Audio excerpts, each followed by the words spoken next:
सध्या सणांची खूप रेलचेल चालू आहे आणि अशा वेळेस आपल्या सर्वांना सुंदर दिसणं, सुंदर तयार होणं हे आवडत असतं. पण आपल्यासोबत आपल्या मुलींना सुद्धा असं वाटत असतं की मी माझ्या आईसारखं, माझ्या काकीसारखं, बहिणीसारखं सुंदर दिसावं, सुंदर तयार व्हावं.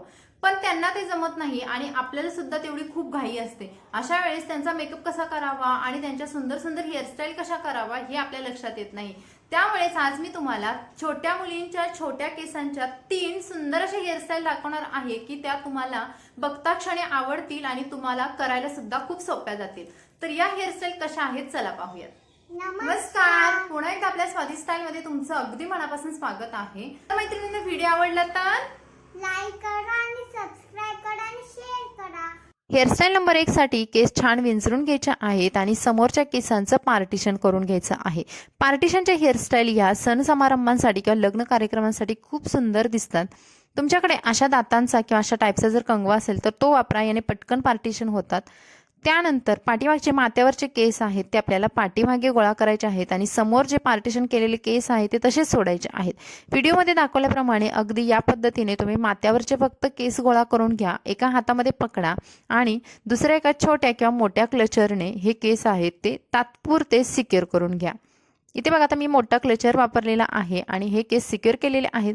त्यानंतर दोन्ही बाजूला आपण जे केस सोडले होते समोर त्यामधला एक भाग घ्यायचा आहे, तो सुद्धा पुन्हा असा छान विंचरून घ्यायचा. छोट्या मुलींचे केस खूप सिल्की किंवा खूप हातातून सटकतात, छोटे असतात, त्यामुळे आपल्याला अगदी घट्ट पकडून या केसांचा एक रोल करायचा आहे. रोल केलेला भाग आहे तो पाठीमागे लावलेला क्लचर आहे त्याच्यामध्ये तात्पुरता आपल्याला असा सिक्युअर करायचा आहे. याच पद्धतीने दुसरा भाग सुद्धा आपल्याला अशाच पद्धतीने समोरून रोल करून घ्यायचा आहे आणि तो सुद्धा पाठीमागे क्लचरमध्ये सिक्युअर करायचा आहे. अशा पद्धतीने दोन्ही भाग आपण सिक्युअर केल्यानंतर मधला भाग आहे तो पुन्हा क्लचर काढून घ्यायचा आणि ते छोटंसं पप करायचा आहे, तर तो खूप सुंदर दिसतो. आणि त्यानंतर तुमच्या आवडीच्या एका क्लचरने हा भाग सिक्युअर करायचा आहे. त्यानंतर हे जे दोन बाजूचे रोल आहेत ते सुद्धा तुम्ही हलू नये किंवा केस निसटू नये यासाठी 2 पिन्स लावू शकतात. आणि ही झालेली आहे आपली फर्स्ट हेअरस्टाईल. अगदी कमी वेळामध्ये आणि खूप सुंदर लुक देणारी ही हेअरस्टाईल आपली झालेली आहे. त्यानंतर बघूयात हेअरस्टाईल नंबर 2. हेअरस्टाईल नंबर 2 खूप सोपे आहे. ज्या मैत्रिणींना रोल करता येत नाहीत किंवा त्यांना खूप टाइम लागतो तर अशा मैत्रिणींसाठी हेअरस्टाईल नंबर 2 खूप सोपी आणि युनिक लुक देणारे आहे.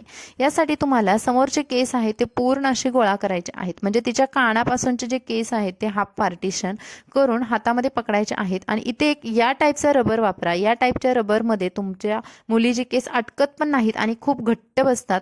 तर हे मार्केटमध्ये तुम्हाला अगदी 20 रुपयाला पॉकेट भेटतं, त्यामध्ये 30 ते 40 रबर आरामशीर भेटतात. आणि हा रबर दिसू नये म्हणून तुम्ही सुंदर असा तिच्या ड्रेसला मॅचिंग किंवा तुम्हाला आवडेल असा एखादा बोनट बांधून घ्या. आणि त्यानंतर इथे असे बाजारामध्ये मिळणारे छोटे छोटे क्लिप्स असतात ते घेऊन या.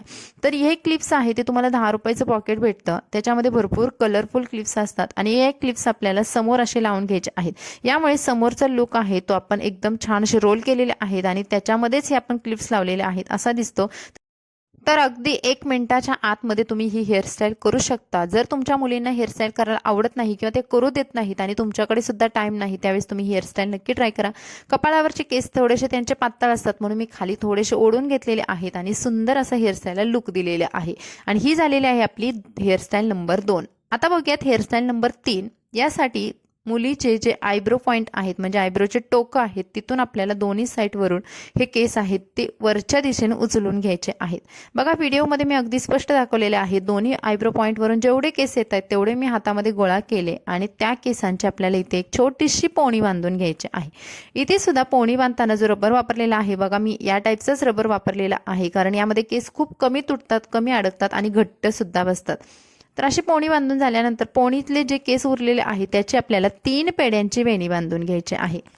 आता व्हिडिओमध्ये दाखवण्यासाठी मी तिच्या समोर उभं राहून ही वेणी बांधून दाखवते, पण जर तुम्ही तिच्या पाठीमागे उभं राहून जर ही वेणी बांधली तर हार्डली 5 सेकंदामध्ये ही वेणी बांधून तयार होते कारण केस खूप छोटे आहेत.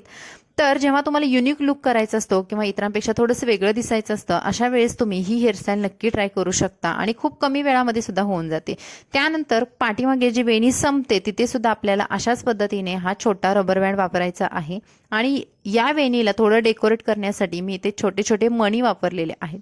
आता त्या वेणीमध्ये हे मणी अगदी इझिली बसून जातात, निघत सुद्धा नाहीत. आणि अशा पद्धतीने 4 ते 5 मणी मी घातले आणि त्यानंतर जो खालीच्या साईडला रबर बँड बांधला होता त्याच्यामध्ये सुद्धा एक मणी लावून दिला.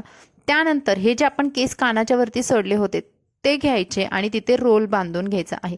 रोल केल्यानंतर जिथे आपण वरच्या साईडला एक पोणी बांधली होती तर तो रबर बँड लपवून घ्यायचा आहे आपल्याला आणि तिथे पिन लावून घ्यायचं आहे.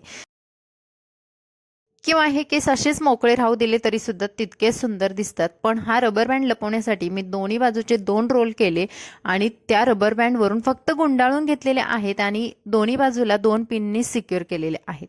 आणि आता बघाल तुम्ही फायनल लुक या हेअरस्टाईलचा. इथे आपल्याला एकदम वरचा जो रबर बँड आपण बांधला होता तो दिसत नाही, फक्त वेणी आणि त्याच्यावर लावलेले मनीच दिसत आहेत. तर मैत्रिणींनो, ही होती आपली 3rd नंबरची हेअरस्टाईल.